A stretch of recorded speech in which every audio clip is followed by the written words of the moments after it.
यदि तपाईहरु पनि पछिल्लो समय फेसबुकबाट पैसा कमाउने सोचिरहनु भएको छ भने, यदि फेसबुक पेजमा काम गर्ने कि प्रोफाइलमा भनेर चाहिँ सोचिरहनु भएको छ भने, आज म तपाईलाई प्रोफाइलको फाइदा र पेजको फाइदा दुईटैको फाइदा बताउने छु र तपाईले त्यो फाइदा मैले बताइसकेपछि आफैले चुज गर्नु होला फेसबुक पेजमा काम गर्दा राम्रो कि प्रोफाइलमा काम गर्दा राम्रो।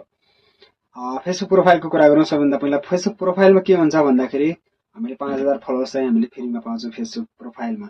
र फेसबुक प्रोफाइलमा आफ्नो जुन नागरिकताको नाम छ त्यही हुनुपर्छ र ओरिजिनल कन्टेन्ट चाहिँ हुनुपर्छ, आफ्नै भोइसमा बोलेको ओरिजिनल कन्टेन्ट हुनुपर्छ। र यदि हामीले अरूको भिडियो हाल्यौं अथवा कुनै समय हाम्रो प्रोफाइलमा कुनै समस्या आइदियो भने आइडी चाहिँ सस्पेन्ड हुने सम्भावना एकदमै बढी हुन्छ प्रोफाइलमा। किनभने कहिलेकाहीँ चाहिँ अब कुनै प्रमोसनहरूदेखि लिएर अथवा कुनै नेगेटिभ खालका कुराहरू धेरै रिपोर्टहरू आयो भने चाहिँ आइडी चाहिँ उड्ने सम्भावना एकदमै हुन्छ र आइडी उडिसक्यो भने आइडी रिकभर गर्न एकदमै गाह्रो हुन्छ हैन। त्यसैगरी त्यो भएको कारणले पेजमा चाहिँ यस्तो खालको समस्या छ र 5000 फलोअर्स फ्रीमा पाउन सकिन्छ र भिडियो चल्ने सम्भावना पनि धेरै हुन्छ प्रोफाइलमा। र पेजमा चाहिँ के हुन्छ भने तपाईको पेज यदि खोल्नुहुन्छ भने तपाईको सुरुमा चाहिँ त्यसमा 0 फलोअर्स हुन्छ, किनभने त्यसमा फलोअर्स सुरुमा हुँदैन।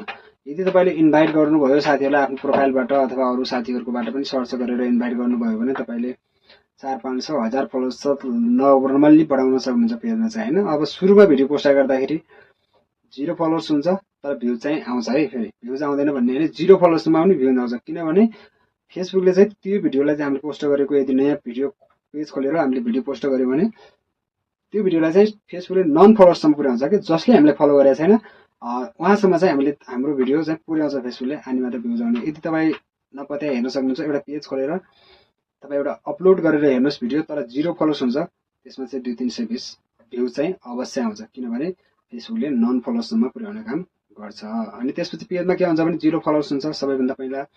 र त्यसपछि दोस्रो कुरा पेजमा के फाइदा छ भनेपछि पेज चाहिँ 2-3 वटा उसमा पेजको जुन अर्निङ हुन्छ एउटै आइडीमा मतलब रिसिभ गर्न सकिन्छ के। जति 10-15 वटा पेज भए पनि एउटै पेआउट एकाउन्टमा चाहिँ हामीले रिसिभ गर्न सक्छौं।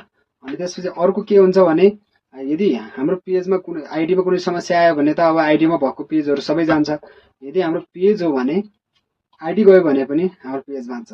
त्यो कसरी भन्दाखेरि पेजलाई चाहिँ हामीले अर्को अथवा अर्को कुनै आइडी अथवा साथीको आइडीमा चाहिँ एक्सेस दिन सक्छौं। त्यो पेजलाई त्यहाँ पनि एक्सेस दियो भने हाम्रो यदि हाम्रो आइडीमा समस्या आयो र यदि आइडी रिमुभ भइसक्यो भने त पेज पनि जान्छ।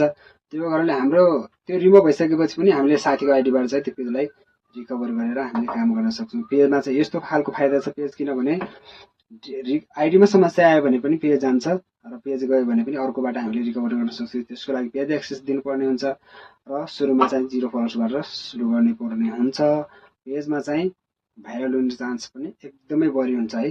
पेजमा चाहिँ एकदमै धेरै भाइरल हुने चान्सेस पनि हुन्छ र लङ टाइम काम गर्ने हो भने र लामो समय काम गर्ने हो भने चाहिँ म तपाईलाई जानकारी दिन्छु पेजमा नै काम गर्नुस्, किनभने लङ टाइम काम गर्ने मान्छेहरुको लागि पेज नै राम्रो छ। प्रोफाइलमा भनेको जति बेला पनि तपाईको समस्या आउन सक्छ, जति बेला पनि तपाईको प्रोफाइल चाहिँ सस्पेन्ड हुन सक्छ र सस्पेन्ड भयो भने तपाईले सबै त्यसमा इन्कम गर्ने सबै कुराहरु जान्छ। तपाईले कति धेरै मेहनत गरेर त्यसमा 10-20 हजार 8-10 हजार फलोअर्स गेन गर्नु भएको हुन्छ, त्यो सबै कुराहरु जान्छ।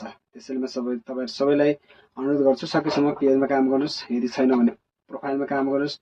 फलोअर्स बढाउने तरिकाहरु म तपाईलाई सिकाउँछु आउने दिनहरुमा। पेजमा फलोअर्स कसरी बढाउने, प्रोफाइलमा कसरी फलोअर्स बढाउने।